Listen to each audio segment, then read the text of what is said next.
Morning, everybody.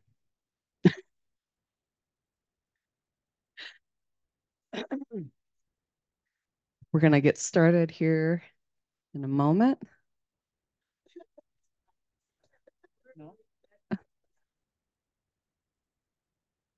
Welcome to Sheridan, everybody.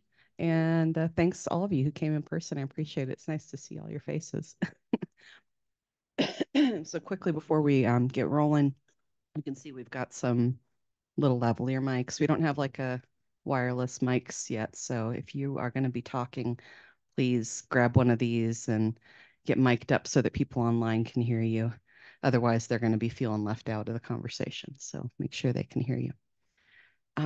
Welcome. And we're going to have a presentation and some updates this morning.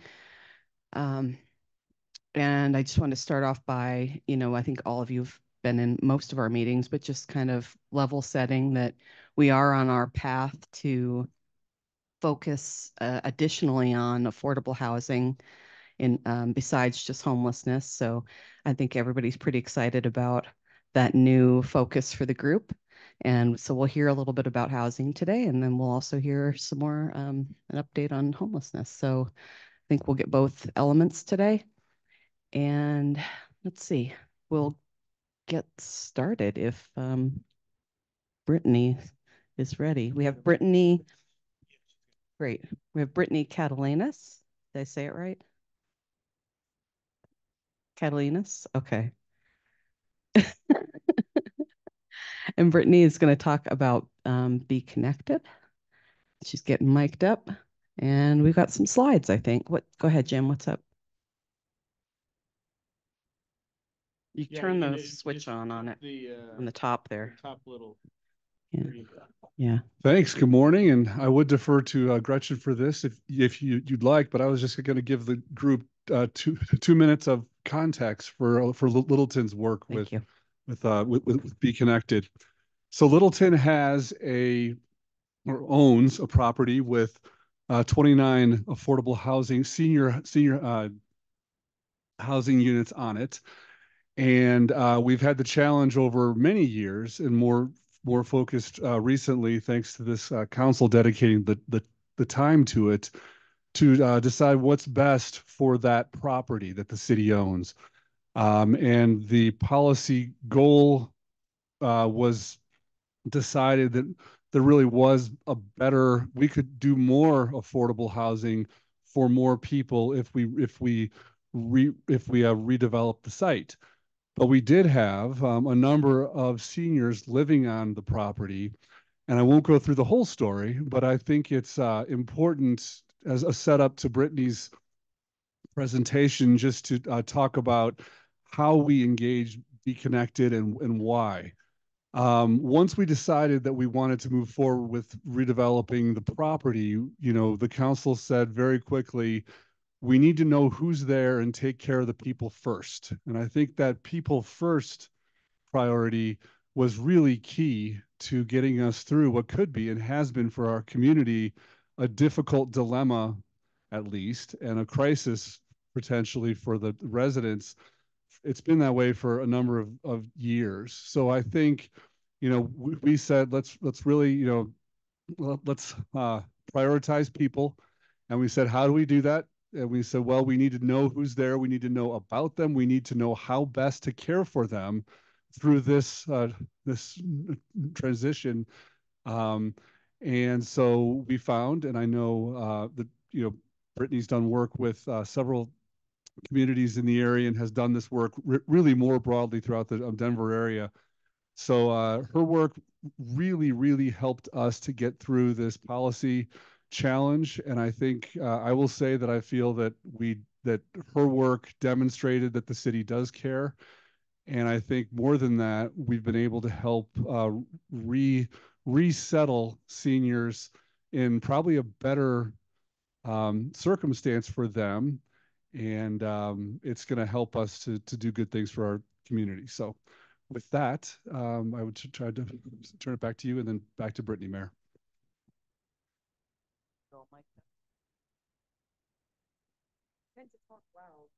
Is it on? It's mostly just so that people online can, yeah. Is it on? I don't.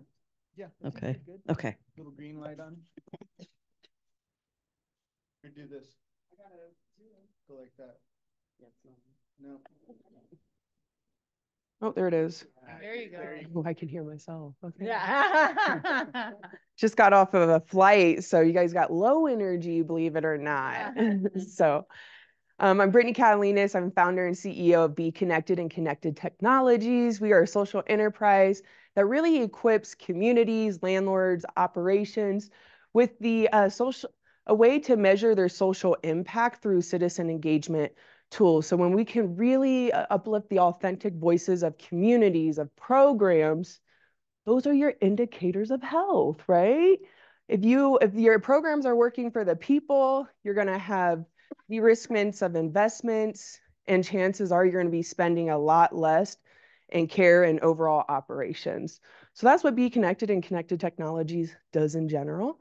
And so I'm super happy to be here. And first off, I want to commend the city of Littleton and the elected officials because they were our first city in Littleton who really wanted to do citizen engagement tools. My background's in urban planning and social work. I have lived experience. I'm a landlord, real estate person. Like that's my whole background. So when we bring all of those realms together, you create a holistic way to care for people and to go to scale. So we service not just here in Colorado, we're across the nation because our technology actually equips us to service more people, right? And so just in general, the city of Littleton and their elected officials, they wanted to know who was that community? What were their current needs? What was their future needs, right? Just beyond like, yes, they're seniors and demographic. Their demographics. I laugh when city officials, they hire me to figure out who their community are. And they're like, well, I just thought you were going to give me a demographic report. I'm like, well, you can get that from the US Census. Your communities are where all of your indicators of health come from. So we have over 100 indicators of health in this room and hopefully online. I'll break down what the social determinants of health are, but I'm assuming many of you guys know what that metric is, right? So we've created a patent, an algorithm to create based on community feedback indicators of health. So that can be and it's taken years. So we worked with academia, we worked with community voices, we worked with advocates like yourselves, community official, over the last 9 years to get to assess our community. And it all started out with housing, right? So when you house someone, we wanted to keep them housed. What were the indicators that created instability? My first thing is not having a phone. They can't call you if they don't have a phone. They can't call me, the landlord, when they have a maintenance issue if you don't have a phone. That actually decreases their indicators of health significantly, right? So some of these seniors actually didn't have like phones, or they have landlines and they don't have cell phones, right? Or none of them actually had credit in this day and age. And when you think of women, just this past month, we celebrated the anniversary of women being able to apply for a credit card, 50-year anniversary. Guess what? All these seniors were like, 18 or early 20s, and they could not even get a credit card without their a mail approval, right? So fast forward today, it's really hard to even get them into housing in private sector if you don't have a credit. They kept saying A1 credit. Who here have heard of A1 credit? That was a new terminology I learned from these seniors. So I'm going to dive into this report, but what was really interesting and why this was so important, I'm like, hey, City of Littleton, you need to be talking about, you created Colorado's, to my knowledge, I don't think any city and urban planning department has a way for citizens to report what is happening in their communities and their experiences. We have 311, which I giggle. I'm like, we have computers to do things. I'm a social worker. I'm an urban planner by degree and trade.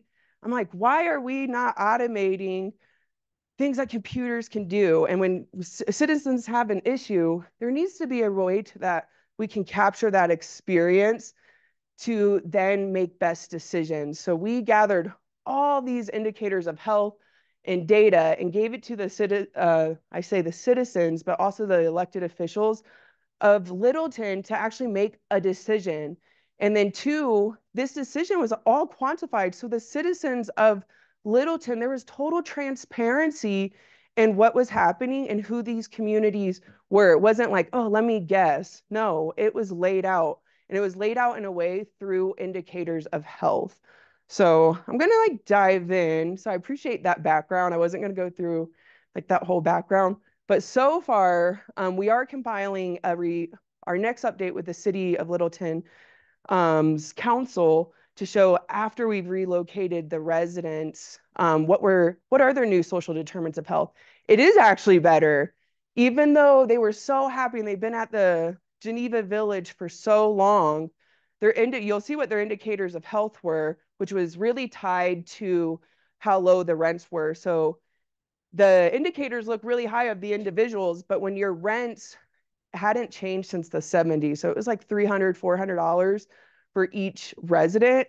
So that really affected their indicators of health, right? But if you took that rent restriction away, we saw the anxiety, the depression, all set, and how that would affect, or even when they thought about future housing, right? And so I'm like, fast forward today, almost the entire project is relocated. They're relocated mainly together. They're in fancy, fancy housing. Almost all of them are in brand new housing at Littleton Crossing. Bulk of them went to Littleton Crossing, which is like 0.6 miles away from Geneva Village. And then Overlook, which is South Metro's housing options, a new development for seniors. So a lot of them, especially at Littleton Crossing, they have these nice balconies and it overlooks the city. And they're like, yeah, we're swanky. We see the young people stumbling back from the bars now. And so they are really, really happy. And their incomes actually increased because due to the data, the city and Be Connected were actually able to work with partners like South Metro Housing Options to secure permanent vouchers for the women who independently could continue to live independently, which were the bulk, all but one. The one person, she's transitioning into a nursing home. She's like 94, our oldest resident. And that's at the request of her caregivers. Her caregivers continue to change because her level of care has increased significantly. And she was not connected to her family. Now her family is back involved and mended, I think, a lot of relationships, but we really needed these families too of these seniors to help us relocate them. So, Hey, Brittany. Yeah. That was me. Let me just add that we had none of this data. And we, as the city, we hadn't, in my opinion, we had not been as diligent in owning this property and operating it.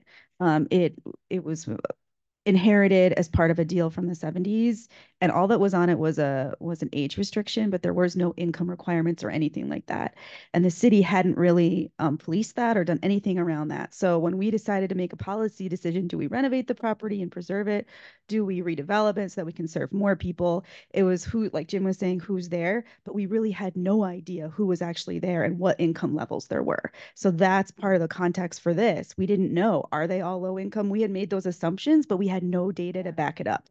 So we had to get the data first. And I'll push one more thing on that data. I promise I will dive into this.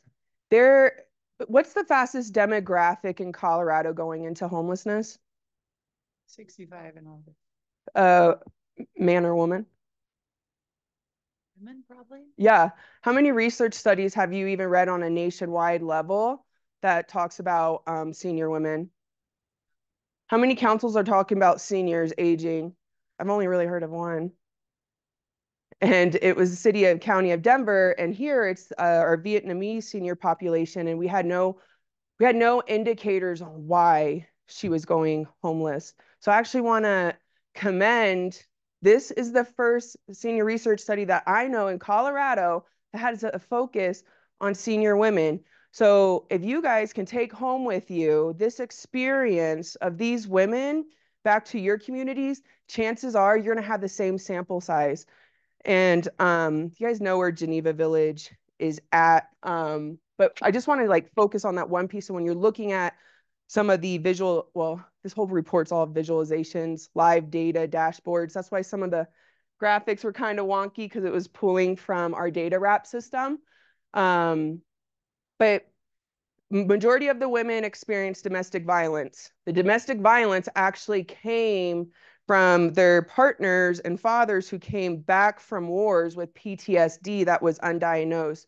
Their fathers and brothers got VASH vouchers. We actually have 2 veterans here who didn't have VASH vouchers. It blew my mind. They have traumatic brain injuries. Almost 9 out of 12 women had traumatic brain injuries. You know how many subsidies is in this state for traumatic brain injuries? How many are being used in the city of Littleton? I'm like, I'm like, use this data to bring those resources to Littleton, because now you have a study that actually concentrates on that. So I'm like, take it to the next federal level. This is how we want cities to actually use your data that you've created. You don't need to always go to creating your secondary databases. Go to the citizens. We can go to the federal government right now. HUD-VASH, we have a pilot program for you. We take care of the men, but we are not taking care of the families who are suffering from our men not being treated and having the resources at home. Guess what? This is affecting the women. And we have traumatic brain injuries of our senior women. What does traumatic brain injuries do, Gretchen? Affects cognitive functioning, executive functioning, decision making. Right? And that's a barrier to them getting housing, also into employment.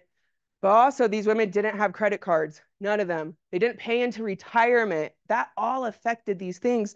I'm like, these are case studies that our city officials can use to get resources into our communities. So I'm like, take a step, think beyond Geneva Village. I know this is so concentrated on Geneva Village. I'm really going to try to keep it at like this macro level. My social work, I'm a macro level policy social worker. So looking at Geneva Village, and we're going to go to, skip this. You guys know the location. We're going to go to slide 4 just to give some context. This presentation, it's an overview of the Geneva Village community. The residents were surveyed with 2 different questionnaires with an interview process. One survey was created by our team, which had all the indicators of health, with the other was created by the residents themselves. The intent was to increase surveying and citizen participation, and we were able to do that with all the citizens. When citizens feel like they can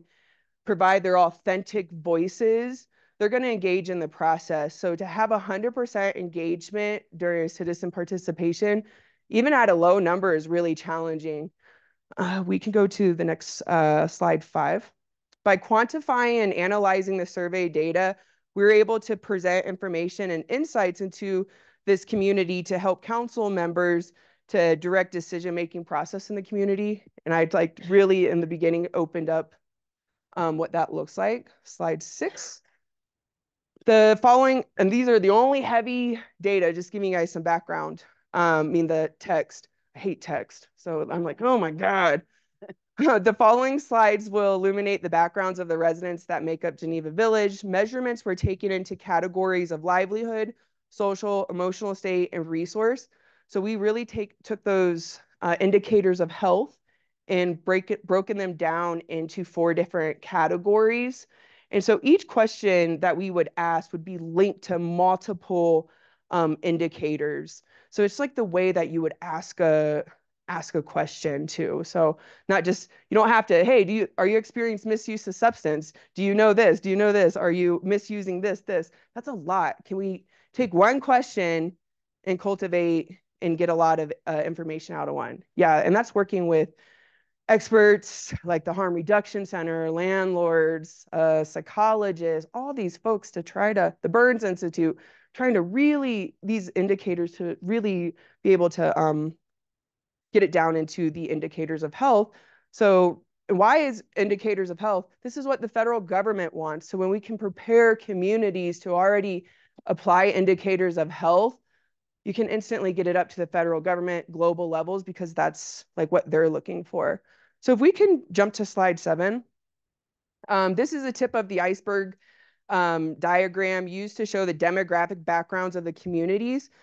This helped foster a deeper understanding of community and disclose more than just surface level surveys. And I'm just going to bust through each one after this. Slide 8.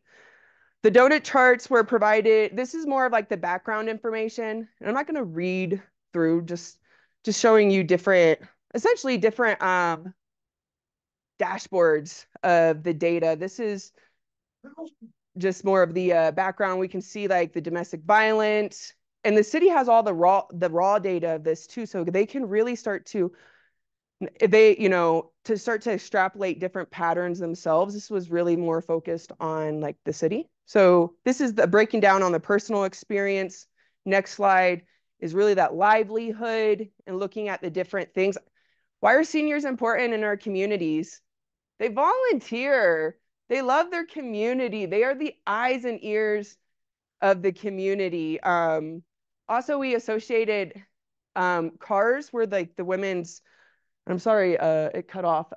My bad. If you guys want the full report, like feel free to like reach out.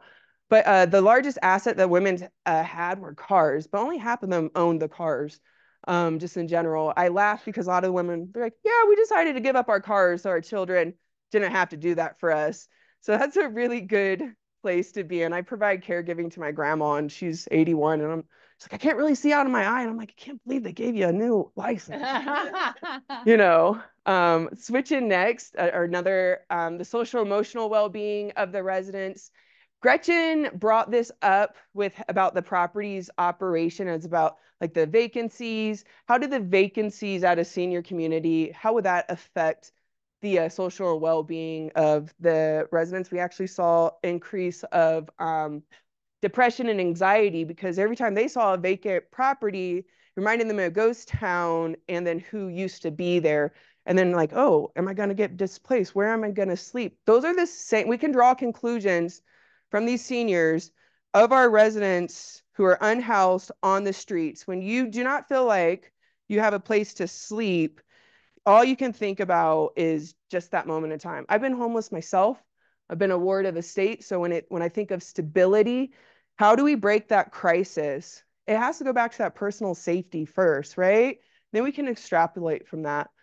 So going on to the next. And Brittany, I think the city was somewhat responsible for a little bit of that, because this property had been on previous city council's radar consistently, and there was never a decision ever made about it. And so I think we contributed to that anxiety as a city. And so I think it's really important as municipal leaders that we keep that in mind, that when we're opening dialogue about something, that it affects people, whether you say yay or nay, but especially if you don't make any movement, it affects people's anxiety. And so we saw that because they never knew when it was back on the agenda what would happen to them. I think that's a great thing to add, because originally, as a third party, knowing nothing about a property, stepping on that, asking the residents, what do you want your council people to hear? They really wanted that to bring up just what you brought up, not knowing and living in limbo. Some of them since like 2007 and 17 were like the most recent folks. And that crisis, that increases your serotonin levels. So not making, that's true. That's your responsibility. So any residents that are in your community, especially these seniors, they know all their council folks. They love them now, because they're happy now. It's like, I can't wait to present the new data, because I'm like, we celebrate when you do make a decision, that when you center people, all these women got permanent relocation and subsidy, which was really huge. And then we saw the after effects of that. But just, yeah, those vacancies, tough. But also, if you're in any planning department, any blighted areas in a community, you may still have people like those, I'm thinking of Sheridan, that big trailer park, right? That's for sale. But I'm like, hey, when you drive through a blighted area, even though it's housing people, is that truly the level and quality of housing that we want? And then what is the effects on it? Yeah, people don't want to leave a place because there's nothing they don't think there's something else after there. So to actually show this, it's not a ding on the city. And this is why I commend the city for doing it. It's showing too, like true that there needed to be a better level of housing, and no one can make that decision for a really long time. So as a result, we just let a property deteriorate, and then it truly affected the health and the well-being of the community, right? So going on to the next slide. This is just really just showing the average monthly expenses. We did this to show really truly the social well-being and the indicators of health were really high just because the rents were so low. And when we're looking for the next 3 to 5 years, most of the residents said, hey, right now I can be independent, but in the next 5 years, I'm going to need more assistance in my home. I'm going to have more medical expenses. I'm going to have higher levels and needs. So the future, so starting to project and do prediction analysis. This is some of the data slides that were really around the future risk on what it means. So we, as a suggestion, I didn't want this personally, we didn't want the city just to, provide short-term assistance. We wanted that long-term permanent housing. So as a social worker in tech, I'm like, hey, let me give the city officials the tools to actually show that a way to advocate for permanent housing and working with their local resources internally, like South Metro Housing Options, to secure what those community folks need, which any resident in Littleton, you don't want to see any grandmas displaced, especially ones who's been showing up for council longer than a lot of the councils in council. But also, when we can actually keep seniors housed, everyone in the community is freaking happy, right? I'm like, hey, where's our PR on the next wave to see where these seniors are at? Switch in, another breakdown on what that looks like. I also have slides that detail like notes on all these. So if you guys actually wanted to read the detailed report, we can feel free to email me afterwards. I can give you that. Next slide, please. Brittany, why don't you send that to Krista? Send the whole thing and she'll get it out to everybody. Oh, cool. I'll just send you the notes on that.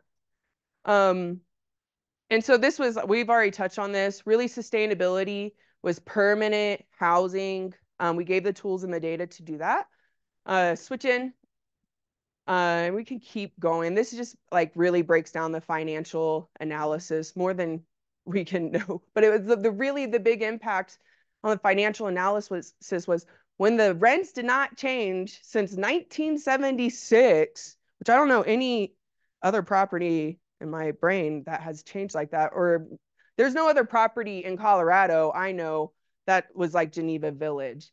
And with the rent, and this too allowed residents, they were all at 30% AMI, which would allow them to qualify for permanent supportive housing and future resources. So that was a way too to, I guess, take neglect and turn it into this is how we're going to get resources to our people. And that's what we did, and which was really huge. So the this is my favorite slide, the social determinants of health. You can flip to the next one. This is what we have our patents around. This is what I just say every industry right now is trying to figure out how do we actually quantify the social impact of the work that we're doing, the programs that we're doing.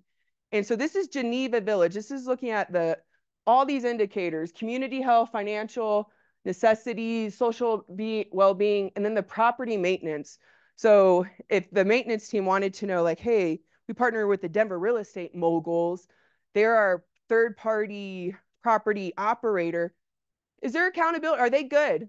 Yeah, the residents say they're good. They keep up with the maintenance. They are friendly. They have good amenities. So that was really good to know that Littleton created accountability within the property management teams that they're funding. The residents are saying, hey, they provide good properties, and we'll be able to show that. But at a micro level, in real time, we took the aggregate scores of all of our indicators and applied it to an individual. As a social worker and as a housing navigator, I use this data to assess what they would need in a future way to get permanent housing. Yes, they needed a voucher, but they need home health care. These folks need home health care. Financial is this, right? But we can also see the resources that they're accessing. And so I think of ways, how can we automate social work? How can I not make the lived person and their experience, they don't have to tell me their entire life story for me to help them. Come on, this is one of the best states. It might me laugh. I'm private sector, so I just say, you know, it's a very different world in the private sector. But in real time, I know what all these residents need. The fact that City of Littleton, I don't think relocation ends until 2025. We're almost done with housing. Everyone has housing units. We're just waiting for them to open.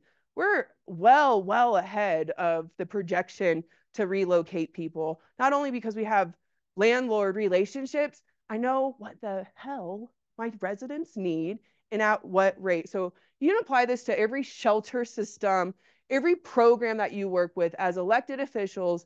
How do you create accountability within the dollars that you're giving out? What's your social impact as a city to every single program that we as taxpayers fund?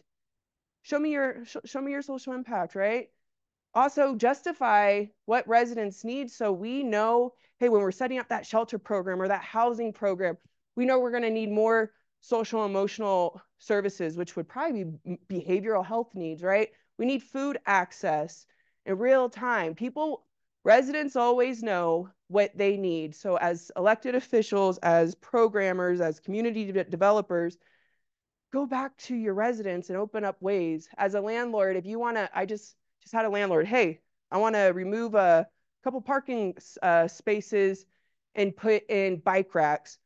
Ask my residents if that's what they need, because I only hear from the two that actually want the bike racks. So if I'm going to remove 2 parking spaces, like, what does that look like? Use data. It's really quick. This process, I think, lasted a month for Littleton for all of us to get this. So it's not a long thing. So this was the individual score, which is really cool. Now, what's the macro score, like the overall for Littleton? So we switch up. This community, and I'll show another graph after this, on our scale 1 to 100, it's sustaining right now. And we know why it's sustaining, right? It's the residents who they're happy there. They have social, emotional, they have community connections. Also, they can't afford to move anywhere else. So that is their home in their eyes at this moment in time. So the city of Littleton at this property, they're providing sustaining housing. They have tools too to improve the social well-being. And that's what we're going to be showing in this next year as people resettle, which is really important. They don't know they're getting all that data, but they paid for us to continue to support the residents. We need to kind of wrap it up. Oh. So we have a couple other speakers. So. Oh, my bad. Next slide, and I'll wrap it up. The social impact of like their overall operations, which is really key. We can see it from all these different, breaking up those social determinants of health. And I think it's really important at the individual level, but then how do those decisions actually impact the macro level and the overall city of Littleton? So that's it. If you guys ever need indicators of health and any quantifications, we are your people. We have the patents now for the indicators of health. Come look up Be Connected and Connected Technologies. And just good job, City of Littleton. Thank you, Brittany. Very interesting. All right, we're going to move right along. Kathy or Lizzie? Okay, Lizzie, just a point in time, where are we at with our new coordinator search? If it's not a green light, press it. Sorry, guys, it's a little hidden at the top. Can you go to the next slide, please? Next. So I'll make this really quick. For the update for the Tri-City Service Coordinator, we did recruitment for about 30 days. We got 16 applicants. 4 were selected. 1 did turn down because they found other employment. We are moving next week on the week of the 13th to 3 interviews. From there, we have representation on our panel from the Tri-Cities, as well as 2 from the county. Next step will be applicant selection, background check, and then possibly a job offer. Preferred skills that the Tri-Cities and the county are looking for are empathy, strong communication skills, problem-solving skills, ability to work in a team, background knowledge of affordable housing, homelessness, and solution solving. That's all I have. Thank you, guys. Thank you. That's great. Glad to hear we're moving right along, and yet a lot of applicants. That's great. Lizzie, have they met with people like Mhm. city managers or anything like that within the cities next week? Next week. All right. And to make a decision, like what's the timeline for decision making after that? Sorry if it was on there. Maybe. So typically after the panel selects, it's probably about a 2-week process between background check, notification, and offer. At this time that we expect maybe the applicant may have to give 2 to 3 weeks notice according to their prior job. Okay. So hopefully by mid-June. Yeah. Okay. Great. And then we have Julie Hall. She's going to talk about vision that changed the trend. Hi, everybody. If I haven't met you, I'm Julie. I oversee advocacy and community partnership work for Graceful Foundation. I've met many of you, but in case you don't know, we are a nonprofit that partners with a for-profit business cafe in downtown Littleton that's pay what you can. We serve about 80 to 100 people free meals a day in downtown Littleton right now, and then do a lot of other advocacy work in the community. Did you get on the mic? Is it on? Check, check. There we go. It should be good. You want me to hold it up? Yeah. Closer? No, you're Okay. good. Okay. Yeah, they'll be able to hear you online. Okay. Sure. And I've been with the foundation for 5.5 years. So when maybe you're all familiar, but when Change the Trend started, I wasn't part of the group, but I started as soon as my role began in 2019. So kind of met with that small group, and then continued on through COVID and through all the growth of Change the Trend, and have collaborated a lot with Mike Sangren. So when he was talking with you all about the transition for him, and wanting to find like a service provider to kind of lead that group in the community, I was part of a small group where he just kind of collaborated and said, like, let's talk about what this could look like moving forward to make sure we keep this group grassroots and active and really nimble and able to kind of move easily. So we had that conversation, and because Graceful, our purpose is cultivating a healthier, more connected, stronger community. So it really it aligns with our purpose as a foundation and a nonprofit. And we felt like it would be a good fit for my role to step into that facilitator role. So Mike stepped out of that role in February, and I started leading the Change the Trend group. We have 230 members on our listserv right now, all that want to stay connected, actively connected. We did a survey just to see, you know, what have people liked about the group? What would they like to see change? We represent probably at least 100 organizations and individuals that really touch issues of homelessness. And we're not a service provider. We always talk about that we serve service providers by providing the opportunity to collaborate around issues of homelessness. So we have all different kinds of agencies right now. Arapahoe County is well represented. We have mental health, food providers, shelter providers, healthcare, community members. We have active, those with lived experience, which I love. We have business owners, those with the justice system, police department, substance use, and other service providers. So it is a really, I find when I'm out in the community, people are excited about this collaborative group. We still center ourselves in the Tri-Cities, but we have people from Denver wanting to access the group now, from Centennial, from Greenwood Village, because they just want to be part of collaboration around, you know, the challenges that we have some Denver people joining now. So I love that Brittany's here with me today because we actually got to collaborate as a foundation in December to do a little party for these ladies. And I can't say how much, like, you know, talking about knowing the people that you're serving and caring for them, it is huge. And just seeing those ladies and celebrating with them. And Brittany doesn't just do the data work, she loved on them really well. So it's really neat to be together today. And I'm just grateful that all this work that we do around homelessness, it's serving people, real people that we work with every day. And it's so important. So moving forward, one of the things that I did was create some group norms. We have great group meetings, but I really wanted us to be centered on a few things. I added some action teams, and another thing that I love that Brittany brought up today was older adults. So one of our action teams that's meeting outside of our regular group meeting is talking about those pain points of the needs of older adults in this season. So I think we've got about 20 people that are kind of meeting in that group and looking at solutions and reporting back to the larger group. Single adult case conferencing is already happening, but under this city plan. But we've invited the larger group into that as they're able. We have That's a big deal. Can you explain what that is to everybody? the single adult case conferencing comes under the the zero, what's the zero word? Built for Zero work and MDHI, just taking the by name list that we're looking at, people experiencing homelessness, single adult by name. They start with veterans. Now they're expanding out past veterans and saying, like, who is this person? They get them in that homeless management information system. And then they really like work with them over and over and over to really find out what their needs are and how they can really help them find long-term housing. And I'm seeing that on a everyday level at Graceful. We have our all health path team that comes in.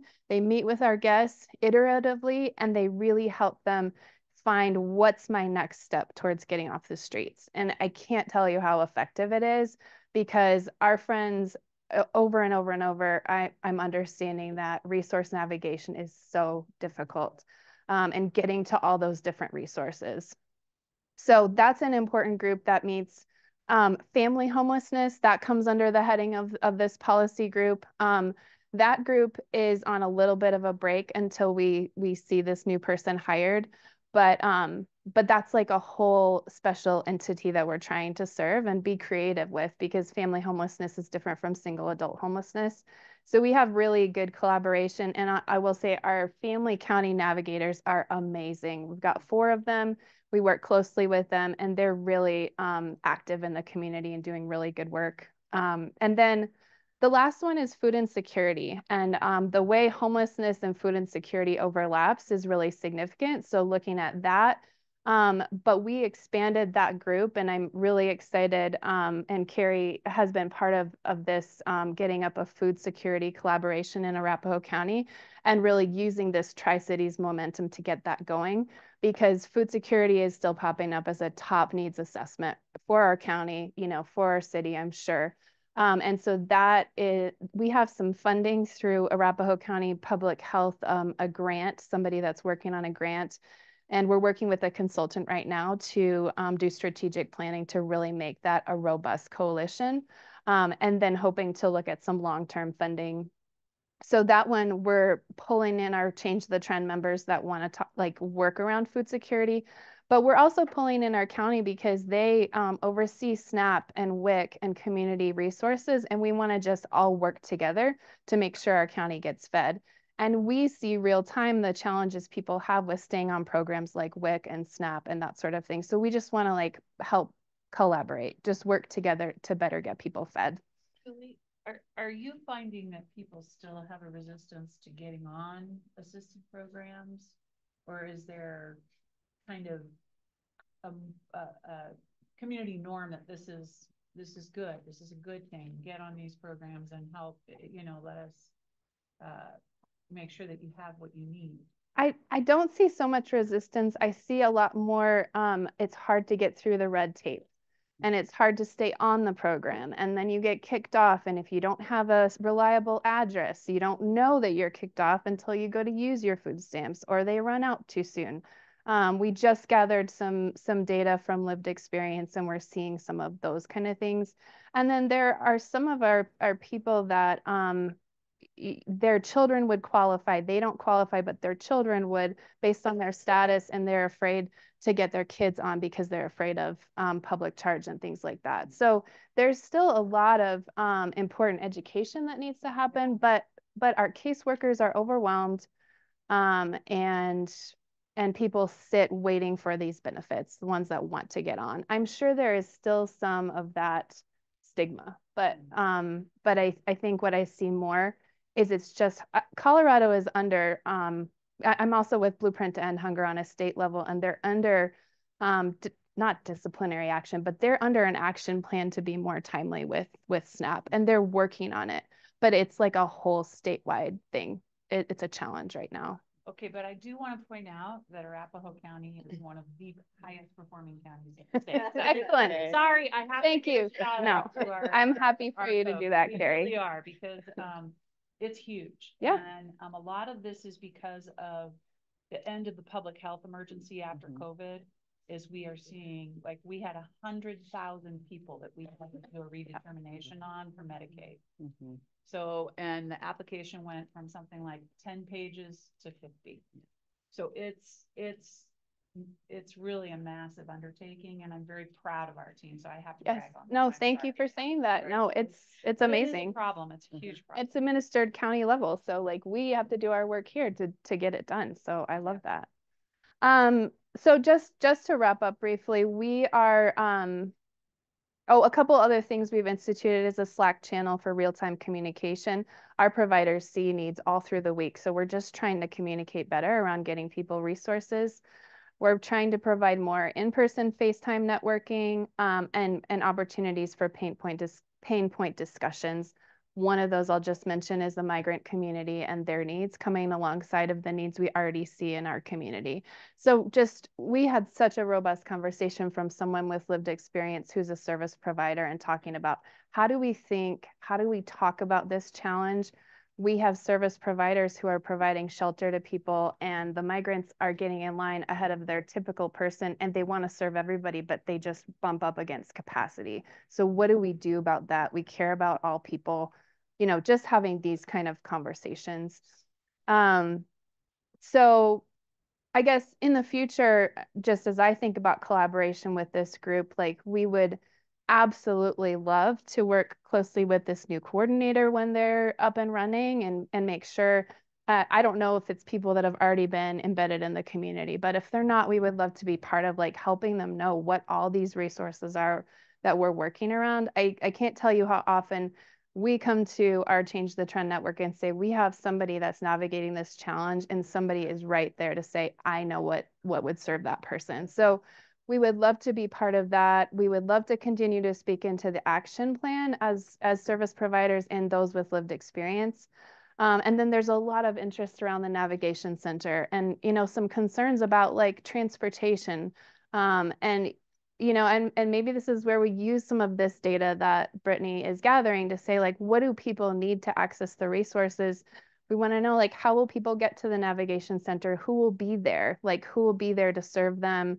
There's questions around the shelter plan, and, our current severe weather shelter is facing some budgetary concerns. So, like, we are hopeful that they'll shelter this fall, but there are no guarantees. So, is there maybe a conversation that could be had with severe weather shelter and talking about the shelter beds? And then different organizations that provide food in the community are wanting to know, like, would we like meal collaboration at the navigation center? So what will that all look like? We would love to just be able to speak into that process. And I think that's it. Great. Do you have anybody working in that group from just my mind went blank. Yeah, from Bridge House. Sorry. Yeah. Yes. So, I mean, would it be good for us to start conversations with Ready to Work? Yeah. Right now? Absolutely. Yeah. I mean, And kind of hear their vision and work on that, because the people that will oversee the navigation center part of it, will they be under their heading or under your all's? They'll be under Bridge House is providing the service as well. So. Okay. They're developing a different name, aren't they? So they're not. Well, we're trying to market it more as Ready to Work and then the Navigation Center. So like the two programs that are going to be located there. Yeah. But we would love to Bridge House, which is have those name. conversations. Can't change that, but yeah. Yeah. Yeah. And as you see needs come up in the community, please reach out. I mean, it's such an amazing collaborative group. We would just love to help. Who do we work with at Bridge House? Well, it depends on what we're talking about. Yeah. Right. But it sounds like maybe they don't have ongoing representation. Marlo and Paul are both involved, but I have relationships with both of them. I'm happy to reach out to them and just begin those conversations. Yeah. Some, yeah. I think just in their roles, they're not always able to be there, but I know when it comes to specific programming, because I've met with Melissa, the CEO, like specific programming decisions are kind of reserved for later in the summer and towards Yeah. when they get closer to becoming operational. Yeah, I think they're still looking at what people they're gonna be bringing online and who that, yeah. Who's gonna be program management, which it sounds like Paul is. Yeah. okay. But I can a lot of reach. those are TBD while they're still getting literally like the structure. Yes. Mhm. But it seems like it's not too early to ask the questions, No, you know, that you're I interested I in. feel like fall's gonna come fast and shelter season is gonna come fast. So This far, so we kind of, they should be thinking about that now. Yep. We did a cold weather assessment with the city and county of Denver on the shelters. I'm happy to send that out.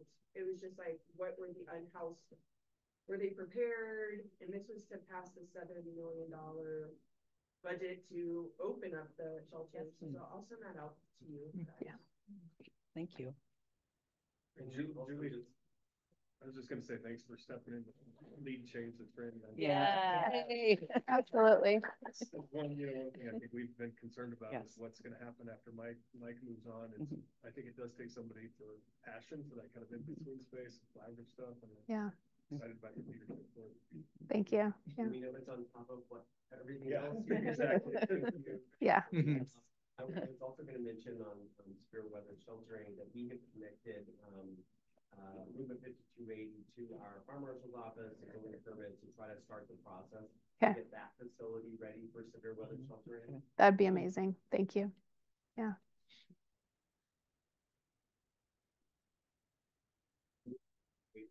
No, that's well, we just have for our severe weather sheltering, the council before last, I think, passed a code that would just require exit, crash bars, you know, lots of different alterations to your building. So that's all they need to do for us. Cool. Great. Thanks for presenting and sharing Thanks what's for going having me. on. I appreciate it. All right. I guess we'll try to wrap it up so people need to get places. But thank you all for being here. Thanks for our presenters for sharing with us, and thank you everybody online for hanging out with us. And we'll see you next month. Thanks for hosting, you guys. This was really good. Thanks, Reagan, for breakfast.